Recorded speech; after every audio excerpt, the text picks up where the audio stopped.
কেউ যদি বলে আপনি ভুল করেছেন তাকে বলবেন, ভুল করা দরকার।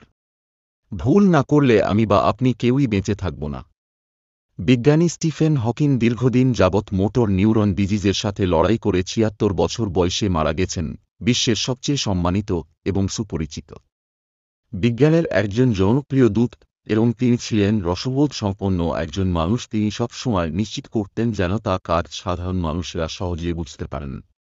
স্টিফেন হকিংয়ের এমন কিছু উক্তি আছে যা আমি আজ আপনাদের শোনাব, ফিরিয়ে দেবে আপনার জীবনী শক্তি। তবে চলুন জেনে নেই সেই উক্তিগুলো সম্পর্কে। জীবন এমন এক শক্তি যা আপনাকে পরিবর্তনকে স্বীকার করতে শেখায়।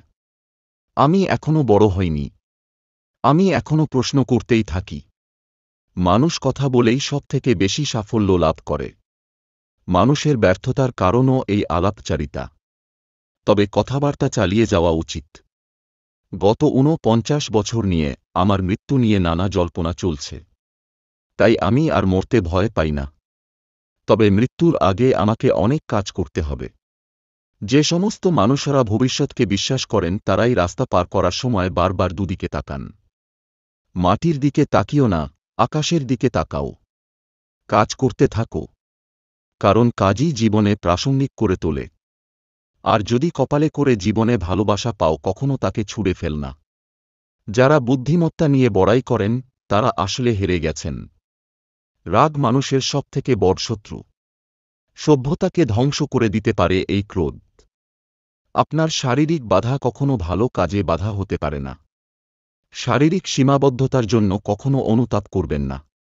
কাজ করার উদ্যমে বৈকল্য থাকা সবথেকে খারাপ। আইজ্যাক নিউটন বা আইনস্টাইনের পর আধুনিক বিশ্বের জিনিয়াস কথাটা যদি ব্যবহার করা যায়, তা স্টিফেন হকিংয়ের ক্ষেত্রেই প্রযোজ্য। একটি সাক্ষাৎকারে হকিং জানিয়েছিলেন, একদিন আমরা হয়তো এরকম কোনো গ্রহ থেকে সিগন্যাল পেতে পারি। তবে ওই সিগন্যালের জবাব দেওয়ার বিষয়টি ভালো করে ভেবে দেখতে হবে। এমনও তো হতে পারে ব্যাকটেরিয়াদেরকে আমরা যে দৃষ্টিতে দেখি এলিয়েনরাও আমাদের সেই দৃষ্টিতেই দেখে।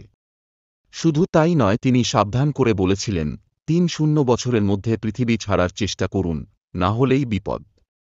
তাঁর মতে, যেভাবে জনসংখ্যা বাড়ছে তাতে শীঘ্রই বসবাসের জায়গার অভাব হবে।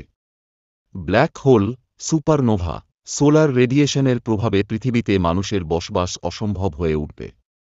তাঁর কথায়, পৃথিবী থেকে বেঁচে থাকার রসদ কমছে দ্রুত। হ্যাঁ, জিনিয়াসদের ভবিষ্যৎবাণী মেলে। এই বিশ্বকে বাঁচাতে হকিং বড় ভরসার জায়গা। চ্যানেলটি ভালো লাগলে সাবস্ক্রাইব করে সঙ্গে থাকুন।